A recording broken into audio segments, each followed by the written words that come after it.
tulemast vaatama Geartrappi videot. Enne kui me läheme õpetuse juurde, on meil teile üks suur teadaanne. Nagu te oma silmaga näete, meil on siin olemas Krommi omanik Torkild, Krommi pro Rolf ja Krommi Albert. Ja nemad on siin Geartrappi õhtul juba see reede 15. november kell 8 hakkab pihta. Nii et kui tahad rohkem infot, vaata, meil on evendi link all ja nautige videot ning näeme juba varsti. Hei Opsti ja tere tulemast Geartrappi videosse. Nagu te pealkirjast juba lugesite, on meil täna kavas õppida jälle kendama trikke. Esimene trikk on earth turn ja teine trikk on J-stick. Nii et krabage oma kendamad ja hakkame õppima. Algul õpetame teile siis selgeks earth turni, mis on siis trikk, kus pall on algul spaigis, sa viskad selle õhku, ta teeb ühe tiiru peale ja maandub uuesti spaiki. Ja nipp on jällegi siis randmes, ehk siis flicker the wrist ja tulebki siis proovida teha niimoodi, et sa lähed siit ops ja teed randmega väikse nõksu ja pall läheb siis keerlema ja proovid siis auku näha ja saada uuesti see siia otsa. Algul tundub see väga raske ja võimatu, aga kui sa saad nipile pihta, on see väga lõbus trikk. Nagu te nägite, siis on earth turni võimalik teha nii kiiresti kui ka aeglasesti. Ja soovitangi ära õppida siis mõlemad, sest et kui me hakkame tulevikus tegema raskemaid trikke, saab päris palju vaja just aeglast earth turni. Ehk siis paneb palli võimalikult aeglaselt keerlema, nii et sa jooksid märgata, kus see auk on ja juba hakata sihtima, et ta tuleks uuesti sulle siia spaigi otsa. Ja võtme saladus ongi siis selles, et me teeme randmega seda õiget flikki. Ja kui sul läheb nüüd natuke liiga tugev flikk, tuleb sul päris mitu earth turni ja kui on liiga aeglane flikk, siis ta läheb liiga aeglaselt. Ehk siis, nagu alati, tuleb leida see kuldne kesktee, et see tõmme oleks täpselt paras, et ta teeks ära ühe tiiru.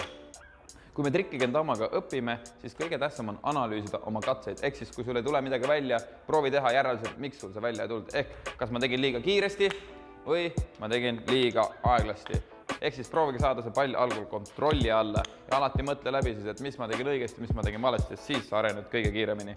Üks väike nipp on veel, et kui sa harjutad näiteks earth turni, soovitangi iga kord, kui sa failid, panna palli kohe uuesti spaiki, et sa saaksid järjest proovida seda. Pole mõtet algul mingit kombot teha, vaid lihtsalt harjutad siit, kuni ta on sul täiesti lukus. Teine trikk on meil täna siis jumping stick ehk siis J-stick ja see on suhteliselt sarnane, aga seekord me hoiame siis kinni pallist ehk tama grip. Ja nüüd tuleb teha siis suhteliselt sarnane liigutus ja proovime saada nüüd Kenni keerlema rahulikult ühe tiiru ja proovime, et ta maandub uuesti siia auku.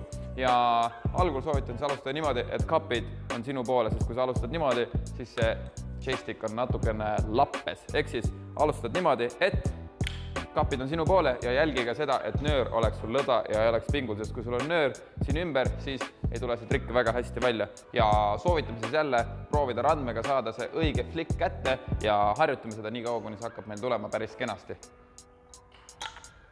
Boom! Saladus on siis selles, et me laseme algul randme natuke ette ja me läheme alla ja tõmbame siis jälle randmega selle ilusa liigutuse. Ja kui ta tuleb sul liiga vähe, siis sa tõmbasid natuke liiga nõrgalt ja kui ta läheb natuke liiga palju, siis tõmbasid liiga kõvasti. Üks nipp on veel, et kui me earth turni teeme, siis on soovituslik panna pöial siia kappi ja sõrm siia, sest siis on meil parem kontroll selle üle. Ja täpselt samamoodi on J-stickil see, et see, kuidas sa pallist kinni hoiad, see mõjutab päris palju. Meie siis soovitame panna pöida täpselt kappi alla, sest siis sul on kõige parem siit visata see, kui sa hoiad seda kuidagi suvaliselt kinni, suht raske õigesti käima saada. Ja väike saladus siis neile, kes tahavad kendamaga saada eriti osavaks ja teistele teha 5 miinusest palju miinuseid. Neid samu trikke saab teha ka ettepoole, ehk siis inward earth turni. Ja see käib siis suhteliselt samamoodi, aga nüüd see tõmme on vastupidises suunas, mis alguses tundub üliimelik, aga natukene harjutad, siis sa saad sellele pihta. Nagu te juba ilmselt aimate, siis neid samu trikke, mida me täna õpetasime, saab teha ka mitmekordselt. Ehk siis ühekordne earth turn, double earth turn, triple earth turn, quad, penta ja nii edasi ja tagasi. Ja samamoodi ka J-stickiga saab teha 1, 2, 3 kordselt ühtepidi, teistpidi ja ühesõnaga kendama maailm on üpris lai. No nii, võtame tänase video siis kokku ja räägime ära põhilised saladused, kui te veel aru ei saanud. Earth turni jaoks tuleb meil siis pall panna keerlema randme ja sõrmede ja kõige selle osa abil. Ja me saame põlvedega kompenseerida siis, kui meie earth turn on liiga aeglane, saame minna allapoole, et püüda see hoopis siit altpoolt kinni. Või vastupidi, kui meil on see hästi kiire, siis meil võib-olla ei olegi vaja põlvi kasutada. Aga soovitan ära harjutada siis ka aeglase earth turni, siis kui me hakkame tulevikus õppima näiteks whirlwindi, mis on siis earth turn ja genflip, siis on hea, kui me oskame aeglast earth turni.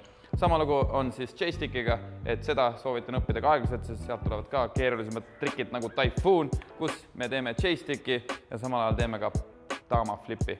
No nii, loodan, saite natukene targemaks ja nüüd muidugi magustoiduks teeme teile ka siis mõned kombod. Seega püsige meiega ja vaatame, mis kombod me teile suudame ära ländida.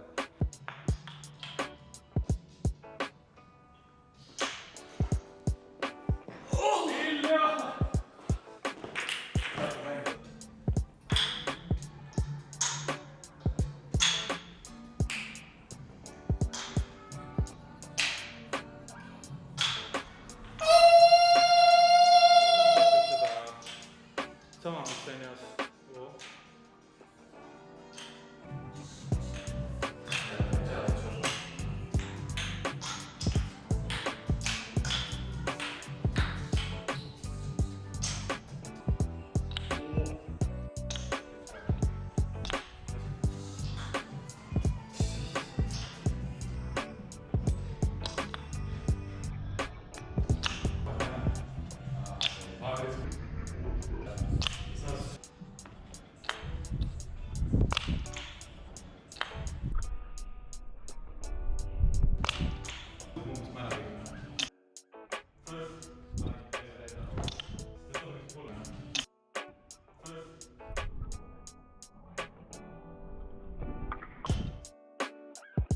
Tänaseks hakkab meie video läbi saama. Loodan, et saite targemaks. Kui teil on soovitusi, miks võiks olla järgmine Kendama õpetus, siis kirjutage meile Facebooki või Instagrami.